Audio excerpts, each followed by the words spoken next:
Hey everyone, in today's video I will show you how to set up custom email notification in your Jira Cloud project.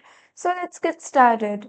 First, open your Jira Cloud project and then click on the three dots next to your project name.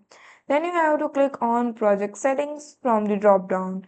Now in the left hand sidebar, you will see the notification section. Now select settings and then click on add notification. This button is usually at the right side of your screen. Then you have to select an event and then you have to select whom do you send notification. So just check the checkbox and when you are done, you have selected the event and recipients. Click on add button. Now, your new rule will appear in the notification list and it's active now.